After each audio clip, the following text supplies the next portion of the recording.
Bavaria, Germany, May 7th, 1945. The war had been over for exactly 18 hours, though no one had bothered to tell the trains. They sat abandoned in the rail yard south of Munich, like discarded toys, boxcars lined up on sidings that led nowhere. Most stood with doors hanging open, empty bellies exposed to the spring air. Some had been looted already, others just waited, patient as tombstones, for someone to decide their fate. Corporal Matthias Hart walked the line with his rifle slung loose across his back. 22 years old, Iowa farm boy. 3 weeks in Germany, and he'd aged a decade. The smell of the camp still clung to his uniform, a smell he knew would never completely wash out. Sweat and fear, and something worse, something that had no name. His orders were simple. Clear the rail yard, check for stragglers, report anything unusual. The afternoon sun hung low and golden, the kind of light his mother would have called beautiful. But nothing looked beautiful here. Just ruins and silence, and the weight of what men had done to each other, pressing down like a hand on his chest. He was thinking about home when he heard it, faint, almost imagined, a scraping sound from inside a boxcar near the end of the line. Hart stopped walking. The sound came again. Not wind, not settling wood, something alive. He pressed his ear against the weathered planks and listened. Breathing, shallow and rapid, movement inside the darkness. "Sergeant Webb!" His voice cracked the silence like a gunshot. Cornelius Webb came at a run, boots crunching on gravel. 32 years old, Montana rancher before the war. Broad shoulders and careful hands. He'd raised 5 younger siblings after his mother died when he was 17. Knew how to move gentle when gentle was required. "Got something?" Webb's voice was low, controlled. Hart pointed at the boxcar. The door was sealed with a heavy metal bar, rusted but intact. Webb put his hand against the wood. The warmth surprised him, heat radiating from inside despite the cool spring air. They looked at each other. They'd found horrors before, mass graves, execution sites, rooms stacked with bodies like cordwood. Every time they opened a door, they expected the worst. Webb gripped the metal bar. Hart raised his rifle. The bar screamed as they pried it loose, metal shrieking against metal. The door resisted, warped from 9 days of heat and moisture and the weight of what it contained. Then it surrendered with a sound like splitting bone. Sunlight poured into the darkness. For a moment, neither man could see anything, just the smell rushing out, overwhelming, physical, urine and sweat and human waste and something else underneath it all. The sour, sweet smell of children who'd stopped bathing, stopped moving, stopped hoping. Then their eyes adjusted. Children, dozens of them, pressed against the back wall of the boxcar like animals herded by fire. 43 pairs of eyes, enormous in faces grey as ash. Ages ranging from 3 to 13, their clothes soaked with waste and sweat, their lips cracked and bleeding from dehydration. None of them cried. None of them spoke. They just stared at the American soldiers standing in the doorway, with expressions that contained no hope, no fear, nothing but the blank endurance of those who had stopped expecting rescue. Hart felt his knees go weak. He'd been trained for combat, for clearing buildings, for treating wounds. No one had trained him for this. Webb stepped forward, hands visible, palms open. He'd learned this approach with his siblings. Slow movements, soft voice, even when they couldn't understand the words. "It's okay," he said, his voice barely above a whisper. "It's over. You're safe now." Not one child moved. They watched him with the wariness of wild things that had been trapped before. In the back corner, a boy, maybe 13 years old, held a little girl against his chest. She couldn't have been more than 3. Her hand gripped his shirt so tight her knuckles had gone white. Her legs were covered in sores where she'd been sitting in her own waste for 9 days. She didn't look at the soldiers, she looked at nothing. Her gaze fixed on some middle distance where nothing could hurt her anymore. The 13-year-old boy had old eyes, eyes that had seen too much and understood too well what men were capable of. His lips were cracked and bleeding. When he finally spoke, his voice was a whisper, the words in broken English learned from propaganda and fear. Water. Just that one word. Water. Webb pulled his canteen from his belt with shaking hands. He held it out toward the boy. The kid stared at it for a long moment, as if trying to understand what it meant, what the cost might be, what trick this was. Then he reached out with a hand that trembled so badly he could barely grip the metal. He drank. Small sips at first, then deeper. When he lowered the canteen, tears carved clean lines down his filthy face. That broke something in the Americans. Within minutes, every soldier in the vicinity had converged on the boxcar. Canteens appeared, rations, blankets, anything they could find. The medics arrived and began checking for broken bones, infections, signs of serious dehydration. Most of the children were too weak to walk. They had to be carried out one by one, carefully, like something fragile that might shatter if handled too roughly. Hart lifted a boy who couldn't have weighed more than 60 pounds, 9 years old maybe. The kid didn't resist, didn't help, just went limp in his arms like a rag doll. Hart felt tears running down his own face and didn't care who saw. As they carried the children into the light, a private named Eddie Kowalski noticed something carved into the wooden wall of the boxcar. Letters scratched with a fingernail or piece of stone, shallow and uneven, German words. He called over Captain Silas Bergman, a Jewish refugee from New York who'd been assigned to their unit specifically for moments like this. Bergman stared at the words for a long time before speaking. His voice was flat, emotionless, in the way of someone who'd learned to separate themselves from what they were seeing. "It's a counting system," he said finally. Someone was marking the days. 9 marks. 9 vertical lines scratched into the wood, each one representing another day locked inside that darkness. Beneath them, more words. Bergman read them slowly, his accent thickening. "Gott hat uns vergessen. Wir lehren die Kleinen ruhig zu sein. Es ist die einzige Gnade, die übrig bleibt." He paused, swallowed hard. "God has forgotten us. We are teaching the little ones to be quiet. It is the only mercy left." No one spoke. The spring air felt suddenly cold despite the warmth of the afternoon sun. Somewhere nearby, a bird sang, and the sound seemed obscene in its normalcy. Webb stood in the doorway of the empty boxcar, looking at those 9 marks. 9 days, 9 lines carved by a child who'd needed to document what was happening, to prove they'd existed, to leave some record behind for whoever found them, if anyone ever found them at all. The story had begun 9 days earlier, April 28th, 1945. The same rail yard, different world. The detention facility sat 3 miles north, a grey concrete building that housed children of political prisoners and those deemed enemies of the state. Orphans, children of communists, intellectuals, foreign workers, anyone who'd questioned too loudly, anyone who'd been born wrong. Heinrich Vogel, 56 years old, stood in the empty administrative office and listened to the silence.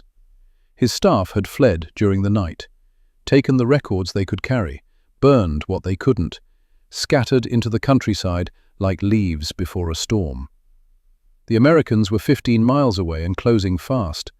Vogel was a bureaucrat, had been his whole life, never questioned, never involved in the actual violence, just shuffled papers and followed orders and kept careful documentation. Complicit in every single death through his efficient processing. Now he stood alone, with 43 children and no instructions. He made his decision quickly. Load them onto a train. The Americans would find them eventually. But by then, he'd be gone. Vanished into the mass of refugees clogging every road. It wasn't mercy that motivated him. It was the same impulse that had guided him through the entire war. Follow procedure. Avoid personal responsibility. He herded the children into a boxcar at dawn on May 2nd. They went quietly, trained through years of institutionalization to obey without question. Some were as young as 3, others 13, 14, all of them hollow-eyed and silent. The 13-year-old boy, Lucas Schneider, had been there the longest, 2 years, since his father, a Lutheran pastor, had been executed for preaching against the regime from his pulpit in Munich. His mother had been institutionalized after witnessing the execution, not for mental illness, but because grief itself had become a crime when it implied criticism of state actions. Lucas had learned early, keep your head down, don't ask questions, survive. Now he watched as Vogel locked the boxcar door from the outside, metal sliding against metal, the finality of it. Inside the darkness, 43 children waited for whatever came next. Lucas took charge because someone had to. He organized the younger ones, kept them calm when panic threatened. They'd been given one loaf of bread. He rationed it, divided every crumb with mathematical precision until there was nothing left. The little girl, Anna Klein, had been at the facility since she was 18 months old, found in the rubble of Hamburg after a bombing raid, too young to tell anyone her name or where she'd lived. No one had bothered looking for her family. She'd simply been processed into the system, a number on a page, subject 412. She attached herself to Lucas immediately, gripped his shirt with small hands and wouldn't let go. He became her world, her only constant in the darkness. By the third day, they had no water except what condensed on the metal walls during the cold nights. They licked moisture from the wood, pressed their faces against the damp steel, their tongues thick and swollen, their throats raw. Lucas scratched marks into the wall to track the days, partly to maintain some sense of structure, partly because he needed to document what was happening. Even at 13, he understood that someone needed to remember. He thought the boxcar was the beginning of the end, that they were being moved to one of the death facilities he'd heard about in fragments of overheard conversation. What he couldn't know was that they'd already been forgotten, not transported, not processed, just abandoned, left to die slowly in the darkness, because one man had walked away and the system had finally collapsed too completely to follow through on its own cruelty. By the 5th day, the youngest children had stopped crying. By the 7th, several had stopped moving much at all. Anna developed a fever.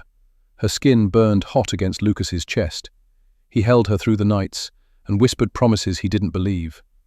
Told her stories about a world outside where the sun was warm and there was food and no one locked children in darkness. On the 9th day, when American voices finally called from outside, Lucas was teaching the smallest ones to be still. "Quiet," he whispered. "Don't waste energy. Don't cry. Just breathe." The same instructions he'd been giving for days. The only mercy he knew how to provide. The field hospital was set up in a commandeered school building 5 miles from the rail yard. By evening, all 43 children had been evaluated, treated, and placed in beds with clean sheets, many of them sleeping in something other than straw or concrete for the first time in years. Lieutenant Vivian Hartley worked through the night. 29 years old, Army nurse from Philadelphia. She'd been in the European theatre for 18 months, seen countless casualties, performed triage under artillery fire. But nothing had prepared her for the emotional weight of caring for children who flinched at kindness. Children who hoarded food under their mattresses, who woke screaming from nightmares they couldn't describe, who'd learned that asking for help only brought punishment. Anna wouldn't let go of Lucas's shirt. She'd been holding on so long her fingers had cramped into a permanent grip. Vivian made the decision to keep them together, set up beds side by side. Some protocols mattered less than others. The children ate slowly, carefully, as if each bite might be stolen away. Several became violently ill from the richness of real food after days of starvation. Vivian had to institute strict portions, measured and timed, building their bodies back up gradually. It felt cruel to limit their food after what they'd endured, but their stomachs couldn't handle abundance yet. Lucas sat beside Anna's bed through that first night, still vigilant, still the caretaker. Vivian brought him soup and watched him feed the little girl first, taking nothing for himself until she'd finished. Only then did he eat. And even then, he kept half the portion hidden under his blanket. "You don't have to do that," Vivian told him in careful German, learned from a phrasebook and 3 months of field practice. "There's more, as much as you need." Vivian felt something crack inside her chest. She sat down on the floor beside his bed, regulations be damned, and stayed there until dawn, just so he'd know that for tonight at least, someone wasn't leaving. In the morning, Webb and Hart stood outside the hospital and looked at each other. They'd barely slept. Couldn't stop thinking about those 43 faces, those 9 marks carved into wood. "These are somebody's children," Webb said finally, his voice rough from exhaustion and something deeper. "Same age as my brothers and sisters were when Ma died." Hart nodded. He'd been thinking about his nephew Billy back in Iowa, 13 years old. Same age as the boy with the old eyes. "Orders say we're supposed to process them," Hart said. "POW protocols. Interrogation." Webb looked back at the hospital, at the windows where inside children were learning to eat again, to sleep without nightmares, to believe that adults might not always be cruel. "Change of plans," Webb said. He pulled out his field notebook and started writing. "Get the field kitchen ready. These kids don't need interrogation, they need dinner." Hart stared at him. "Sarge!" "That's an order, Corporal." Webb's voice was firm, final. "We're going to feed them, going to show them what decent humans do. And if anyone has a problem with that, they can take it up with me." He looked down at his hands, thought about his 5 siblings, how he'd fed them after their mother died, how food had been the first language of love he'd learned to speak. "Nobody's interrogating these kids," he said quietly. "Not on my watch." Hart felt something loosen in his chest. He nodded once, sharp and certain. "Yes, sir. I'll get the cook." As he walked away, Hart pulled out the letter he'd started to his wife last night. Added one more line at the bottom. "Found 43 kids today, same age as Billy. Going to make sure they get a hot meal. Going to make sure someone sees them as children, not enemies. Will write more soon. Love you. Tell Billy I'm thinking of him." The infection had spread too deep. By the time Vivian Hartley found it, hidden under layers of filth and fear, it was already in his blood. Too dry, like he'd used up all his tears already. A statement of fact. I promised her. "Then we'll make sure she doesn't," Vivian said. They buried Fritz in a small cemetery outside the town. Military chaplain said words over the grave. Lucas stood at attention the whole time, even though no one had taught him how. Anna clung to his hand. The other children watched from a distance, too weak to walk the full mile. Webb and Hart stood in the back, silent, bearing witness. Afterwards, Webb approached Lucas slowly, crouched down so they were eye level. "I'm sorry we couldn't save him," Webb said. Lucas stared at the fresh grave. "He was afraid of the dark. In the boxcar he used to cry at night. I told him stories to make him less afraid." That was a good thing to do. It wasn't enough. Webb was quiet for a moment, thinking about his own siblings, how he'd felt responsible for them after their mother died, how he still felt responsible, even though they were grown now. "Sometimes doing our best isn't enough," Webb said finally. "But it's all we have, and it matters. It always matters." Lucas looked up at him, this American soldier with kind eyes and careful hands. "Why do you care?" The question came out sharp, defensive. "We're German. We're the enemy." Webb met his gaze steadily. "Your children. That's all that matters to me." The field kitchen set up outside the hospital the next afternoon. The cook was a black man from Georgia named Samuel Crawford, 52 years old. Too old for combat, but young enough to serve. He'd volunteered specifically to feed soldiers. Food was his language. His grandmother had taught him that you could say more with a good meal than most people could with 1,000 words.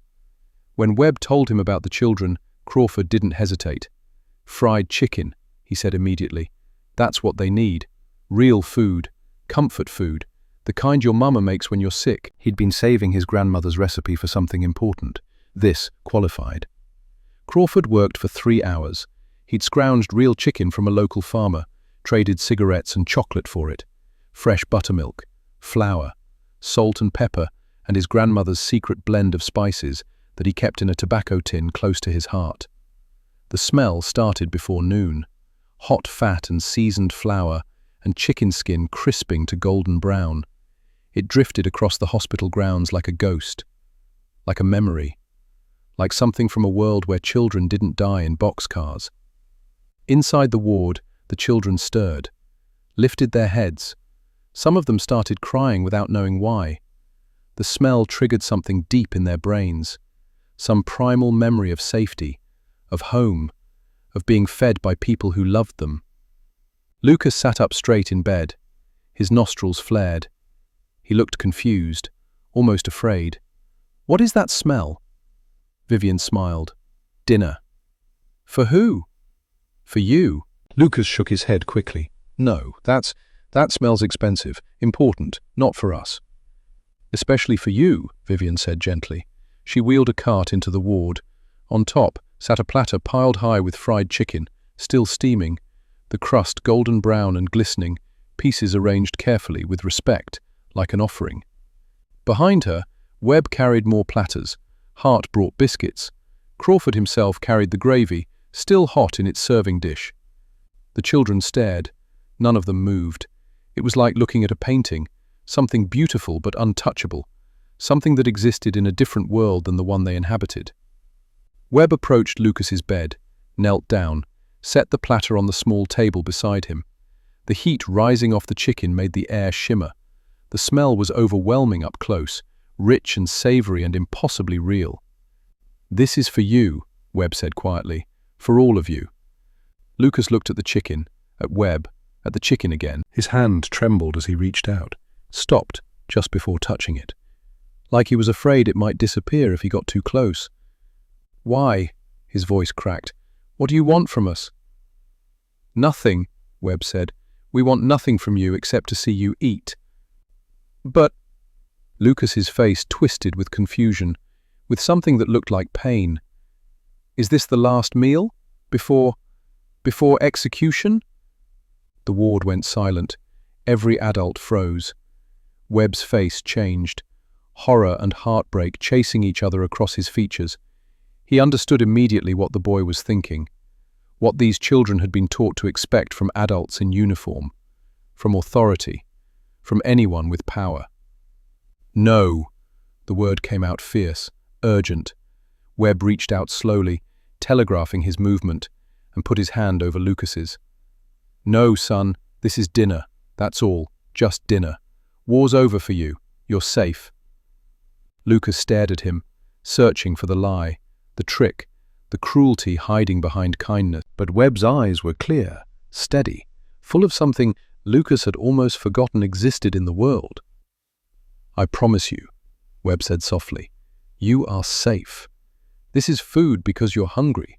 That's the only reason. I swear it on my life." Lucas's hand closed around a piece of chicken. The heat seeped through his palm. Warm, solid, real. He lifted it slowly, brought it to his mouth, his cracked lips, his swollen tongue. The first bite. The crust shattered between his teeth with a sound like breaking ice. Crisp and salty and perfectly seasoned. The chicken underneath was tender, juicy, the fat and spices flooding his mouth with flavors he'd forgotten existed. Salt and pepper and something else. Something that tasted like safety, like being small and sick and having someone take care of you. He chewed slowly, swallowed. Then his face crumpled and he started to cry. Not quiet tears, not dignified sobbing, full body weeping that shook him from head to toe. He kept eating.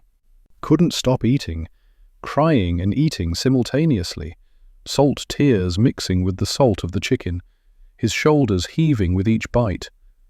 Anna woke up beside him, saw him crying, started crying too without knowing why. Lucas tore off a small piece of chicken with shaking hands, held it out to her. She took it carefully, put it in her mouth. Her eyes went wide. Then she was crying too, eating and crying and reaching for more. All around the ward, the same scene repeated. 42 children eating fried chicken and weeping, some silently, some with great gasping sobs. Years of hunger and fear and institutionalized cruelty breaking open under the simple act of being fed. Webb stood up, turned away. Hart saw the sergeant's shoulders shaking, saw him wipe roughly at his eyes with the back of his hand. Crawford stood in the doorway and watched, tears rolling openly down his face. His grandmother's recipe doing exactly what she'd always told him food could do, saying more than words ever could. Vivian moved between the beds, helping the youngest ones, making sure they didn't eat too fast and make themselves sick. But even she had to stop periodically, press her hand to her mouth, turn away until she could breathe again.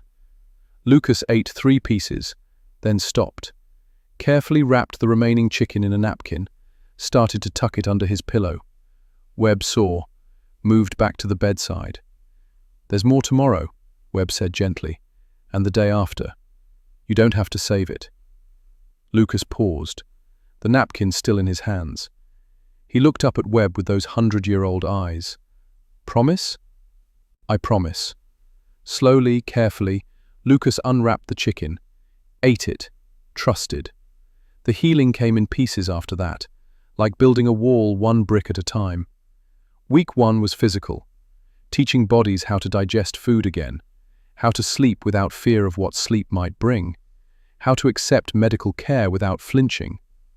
Vivian established routines. 6 small meals a day, specific times, predictable. She learned that routine mattered almost as much as the food itself. These children had lived in chaos so long that predictability felt like luxury. Anna's fever broke on day 5.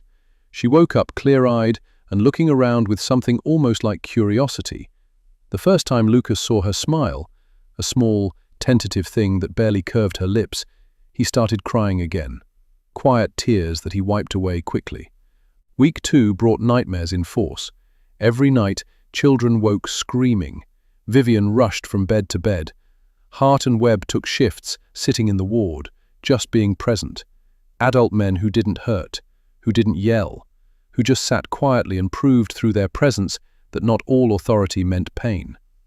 Otto Richter, 9 years old, had violent nightmares, would wake up swinging, fighting invisible enemies. It took 3 adults to hold him safely until he remembered where he was. Liesl Wagner, 7 years old, stopped speaking entirely. She'd just stare at the wall and rock slowly back and forth. Vivian sat with her for hours. Didn't force her to talk, just sat, held her hand, proved that silence was allowed. But there were victories too. Hart brought a baseball from the recreation supplies, started playing catch with himself in the courtyard, just tossing the ball up, catching it, the rhythmic thump of leather against palm. Otto watched from the window, day after day. Finally, Hart caught his eye, tossed the ball gently toward the open window. Otto's hands came up automatically, caught it, perfect instinct. Hart grinned. "Good catch, kid." Otto looked at the ball in his hands like it was made of gold. "Can I keep it?" Hart felt his throat tighten. "Yeah, buddy, it's yours." But Otto shook his head, tossed it back carefully. "I might lose it. You keep it safe. We can play together." So they did, every afternoon for 15 minutes. Otto's throws got stronger each day. His face lost some of its grey pallor, started looking like what he was, a 9-year-old boy playing ball. Webb brought a different approach to Lucas. He found the boy sitting alone one afternoon. Anna was napping. For the first time since they'd found him, Lucas had a moment to himself. Webb sat down on the floor beside the bed, pulled out his wallet. Inside was a worn photograph. 5 children of varying ages, the oldest maybe 10, the youngest still small. "My brothers and sisters," Webb said. "I raised them after our mother died. That's why I understand what you did, what you carry." Lucas studied the photograph, didn't ask questions, just looked. Webb put it away, reached into his pack, pulled out the baseball Hart had been using. He'd gotten it signed by everyone in their unit. 23 signatures in black ink. "This is for you," Webb said, "so you remember. There are people in this world who see you as a child, who want good things for you." Lucas took the ball with trembling hands, ran his fingers over the signatures. "Thank you," he whispered. That night, Lucas slept with the baseball clutched to his chest. Didn't have nightmares for the first time since the rescue. It was on day 17 that Anna spoke. She'd been silent since they found her. Made sounds occasionally, small noises of need, but no words. Vivian wasn't even sure if the girl could talk. Dinner was fried chicken again. Crawford made it twice a week now. The children anticipated it, would sit up straighter on chicken days. Anna sat in her bed and watched as Vivian set the plate down. 1 piece of chicken, carefully cut into small portions. Anna ate slowly, finished her portion, set her fork down neatly, looked up at Vivian. Her lips moved, shaped a word. More. One syllable, barely audible, but unmistakably a word, an English word. Vivian felt tears spring to her eyes. "Yes, sweetheart. Yes, you can have more." She brought another piece. Anna took it with careful hands. Lucas was staring at her like she performed a miracle. Did she just... She spoke, Vivian said, crying openly now. She asked for more. Lucas scrambled out of his bed, knelt beside Anna's, took her small hand in his. "Anna, say it again." The little girl looked at him. This boy who'd protected her through 9 days of darkness. "More," she said again, clearer this time. Lucas pulled her into a hug, gentle but tight enough that she'd know she was safe. His shoulders shook with silent sobs. "That's right," he whispered. "You can have more. You can ask. You're allowed." Webb stood in the doorway and watched. This was why. This moment. This was why men had fought and died. So a 3-year-old girl could learn her voice mattered. Captain Silas Bergman arrived on day 20 with files from the detention facility. 36 years old, Jewish, from New York. He sat in Vivian's office and read the documentation with a face carved from stone. Subject 347, male, age approximately 13. Father executed for treason, March 1943. Mother committed following nervous breakdown. Subject shows defiant tendencies. He looked up. "This is Lucas?" Vivian nodded. "Werner Schneider, Lutheran pastor, preached against the regime. They shot him in front of his congregation." Bergman's voice was flat, professional. His mother Elizabeth witnessed it. They institutionalized her to silence her grief. Lucas was 8. Another file. Subject 412. Female, age approximately 3. Parents unknown. Found in bombing debris, Hamburg, July 1943. No verification available. Assigned to labor detail when age appropriate. "Anna Klein," Bergman said. "Her family lived in the Jewish quarter. They were going to work her to death when she turned 7. Vivian had to leave the room, stand in the hallway, breathe. Each child had a file, each one a story of theft, of families destroyed and children processed like inventory. "We're looking for the man who locked them in," Bergman said. "Heinrich Vogel. We've issued arrest warrants." They found him 3 months later. Frankfurt, living under a false name, working as a clerk. Just another refugee trying to disappear. They brought him back in handcuffs. Lucas asked to be present at the interrogation. Webb supported him. "He has a right." Vogel sat across from them, looked at Lucas. Recognition flickered. "Subject 347, he said automatically. "My name is Lucas Schneider," the boy said quietly. "My father was Werner Schneider. I am a person, not a number." Vogel looked away. "I was following orders." "You locked us in that boxcar and left," Bergman said. 9 days, no food, no water. 1 child died. "The situation was chaotic. I meant to send someone."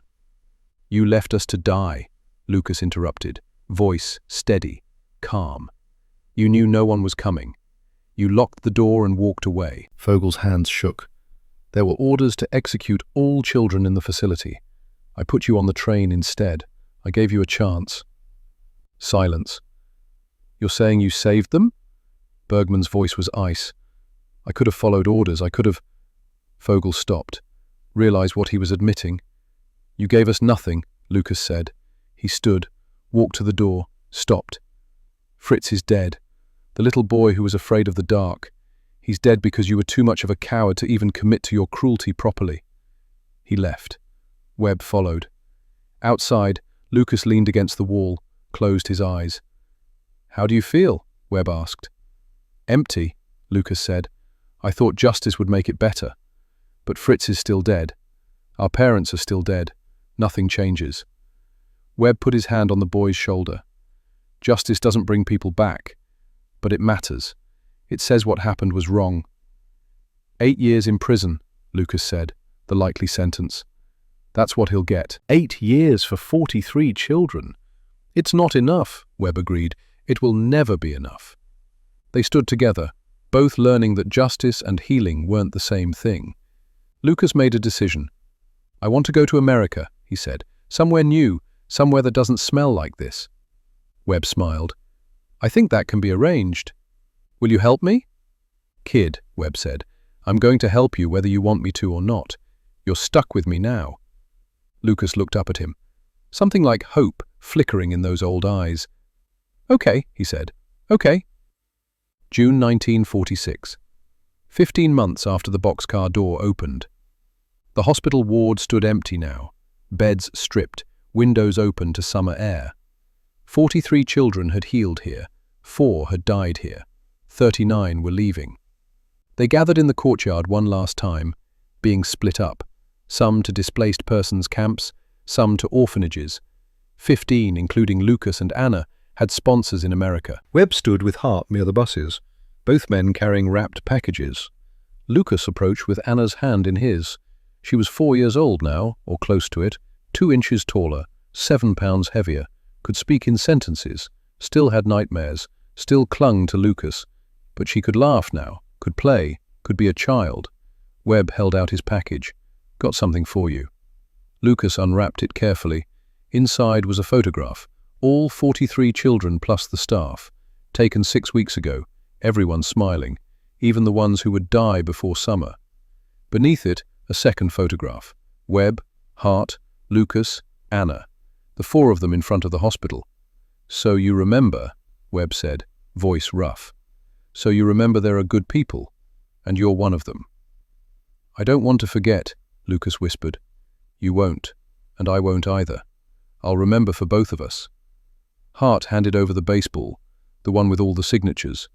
Keep this safe, Hart said, and when you get to America, write to me. He gave Lucas a paper with an address. Rural Route 2, Marshalltown, Iowa. I'll write back, every letter, I promise. Liesl Wagner appeared, still quiet, still drawing constantly. She held out a picture to Webb. The boxcar, door open, light streaming in, a soldier's hand reaching into darkness. Webb took it with trembling hands. Thank you, Liesl. I'll keep this forever.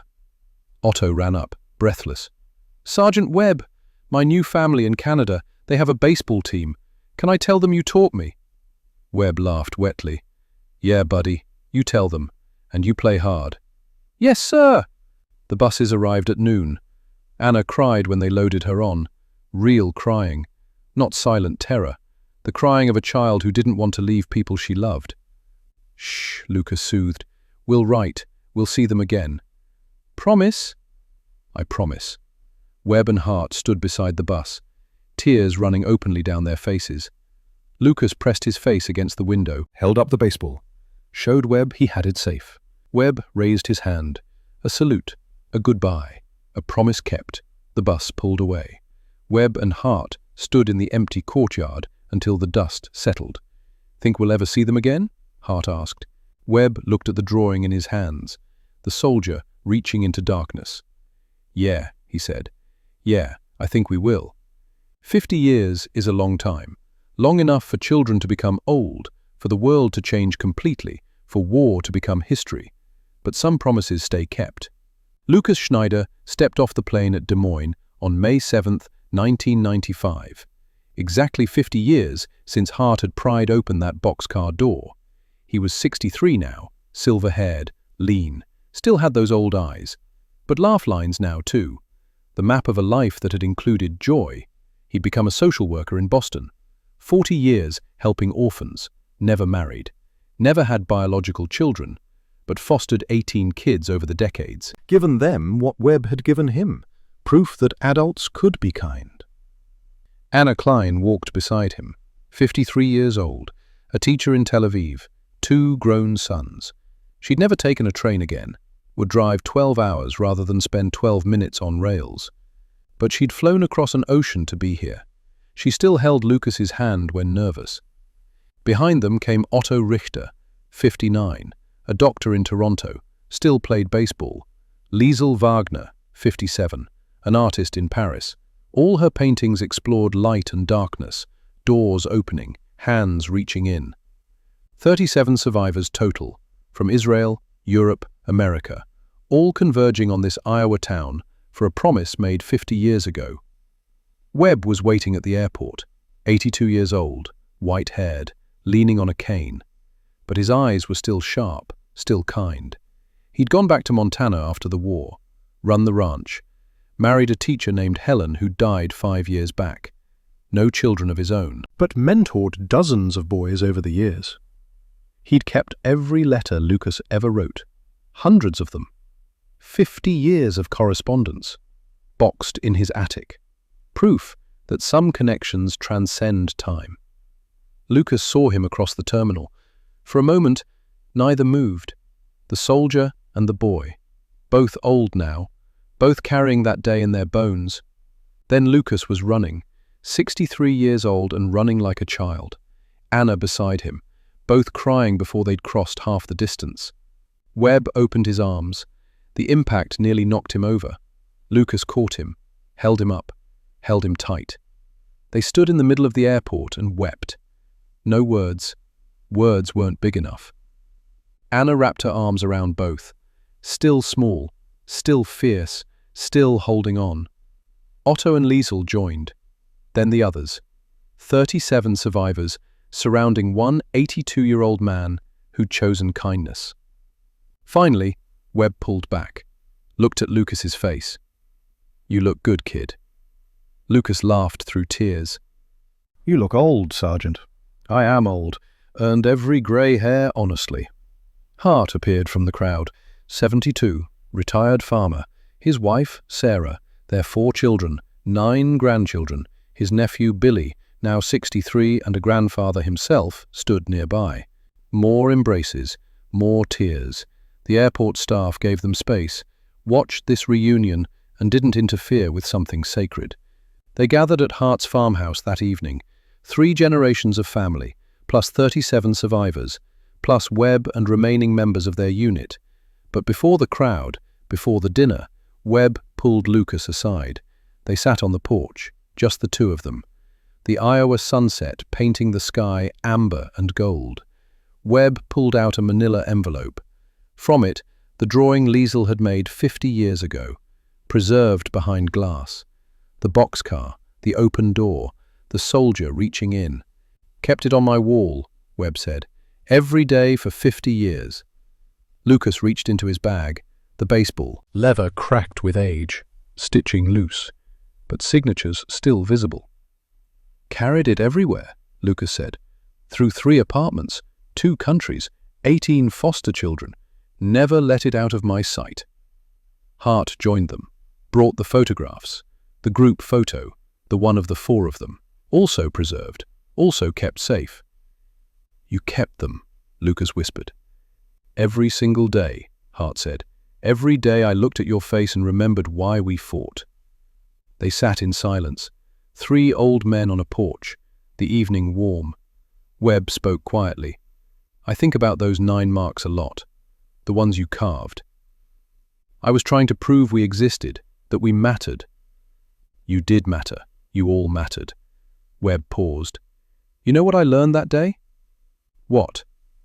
"That seeing people is a choice. We choose whether to look away or look closer, whether to walk past locked doors or open them, whether to see enemies or see children." "You chose to see us," Lucas said. "Best choice I ever made." Lucas looked out at the Iowa fields. "Thank you. I don't think I ever said it properly. Thank you for opening that door, for bringing chicken instead of cruelty, for seeing us, for remembering." Webb reached over, took Lucas's hand, squeezed hard. "Thank you for surviving, for becoming who you became, for proving kindness matters, that it lasts." They sat until the sun touched the horizon. Then the field kitchen called them. Samuel Crawford had died in 1978, but his grandson, Samuel Jr., had learned the recipes, had the same tobacco tin with secret spices, had made the journey from Georgia for this. The smell hit first, hot fat and seasoned flour and chicken skin crisping golden brown. exactly the same as 50 years ago. Lucas stopped walking, closed his eyes, let the smell wash over him. Same recipe, Webb said quietly. Crawford's grandson. Same everything. I can tell. They sat at long tables in the backyard, the Iowa sky bruised with sunset. The fried chicken came out on platters, still steaming, still golden, still perfect. Lucas took a piece with shaking hands, bit into it, the crust shattered, the chicken tender and seasoned exactly right. He started crying immediately. 50 years and the taste was exactly the same, the taste that had meant safety, that had meant someone cared. Tastes exactly the same, he said, voice breaking. Still tastes like mercy. Anna bit into her piece, nodded, crying too. This saved us. Not just the food, the choice. Around the tables, 37 survivors ate and wept. Their children and grandchildren watched, felt the weight without fully understanding. As darkness fell, Lucas stood, glass in hand. Everyone went quiet. Sergeant Cornelius Webb, Corporal Matthias Hart. His voice carried clear. You saved 43 children. 4 died anyway. But 39 of us lived. We lived because you chose to see us as children, not enemies, not numbers, as children who needed help. He paused, collected himself. You didn't bring us food that day. You brought us humanity. You taught us humans can choose kindness even in war. You opened that door when most would have walked away. Anna stood beside him. I didn't speak for 2 years. The first word I said was more. Because you taught me I was allowed to ask, allowed to need. Otto stood. I became a doctor because of you. I've delivered 300 babies, set 1,000 bones, saved lives that wouldn't exist if you hadn't saved mine. Liesel stood. I paint light because you brought light into darkness. Every canvas, every color, because you opened that door. One by one, survivors stood. Teachers, doctors, artists, parents. Lives that rippled outward. Children and grandchildren existing because 2 soldiers chose mercy. Webb sat very still, tears streaming, Hart beside him, also crying. Finally Webb stood, voice shaking. We just fed some hungry kids. No, sir, Lucas said firmly. You chose, when you could have followed orders, when you could have done the minimum. You chose more. You chose us. Lucas raised his glass. To Sergeant Webb and Corporal Hart, the men who taught us that even in darkness humanity survives, that kindness matters, that we're all somebody's children. To Webb and Hart, the toast echoed into the Iowa night, into history. They ate together as full darkness fell, the fried chicken and memories, and proof that some promises last lifetimes. The candles flickered, the stars came out. 37 survivors and 2 old soldiers, and the legacy of one moment when kindness won. Cornelius Webb died in 1998, 85 years old, peacefully in sleep. Matthias Hart died in 2001, 78, heart attack in his fields. 37 survivors attended both funerals, flew from around the world, filled churches to capacity. Each told stories about soldiers who'd chosen kindness, who taught them humanity survived. At both funerals, they said the same thing. These men saved our lives, not with bullets, with fried chicken, with seeing us as human. Lucas Schneider died in 2010, 78 years old, surrounded by the 18 children he'd fostered. His last words were about Webb, about the man who'd taught him adults could be kind. Anna Klein is still alive, 83 years old, lives in Tel Aviv with her son, still won't take trains, but tells her grandchildren the story. About 9 days in darkness, about the sergeant who brought chicken instead of death. She keeps a photograph on her mantle. 4 people, a soldier with kind eyes, a corporal with a gentle smile, a 13-year-old boy, a 3-year-old girl holding his hand. Underneath, a brass plaque with 9 marks carved into it. 9 days, 9 marks, 43 children, 1 door opening. The baseball is in the World War II Museum, Des Moines, behind glass. Label underneath. Signed by the 45th Infantry Division, 1945. Given to Lucas Schneider, survivor. Carried 50 years. Proof that kindness echoes through time. The drawing hangs in Montana Veterans Hall. The boxcar, the open door, the soldier reaching into darkness. Sometimes history is just small moments. Someone choosing to look inside instead of walking past. Someone deciding that even enemy children deserve water and kindness. Someone counting days and refusing to let those days be forgotten. The war ended, the regime fell, the trains stopped.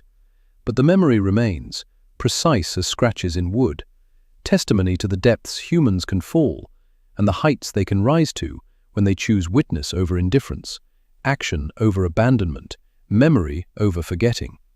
That choice remains available, every day, in every locked door we pass, in every silence we hear, in every child who learns that screaming accomplishes nothing. The question is whether we'll stop long enough to open the door, whether we'll bring dinner instead of death, Whether we'll choose to see children instead of enemies. 9 marks on a wall, 50 years of light, because 2 soldiers chose kindness, and that made all the difference.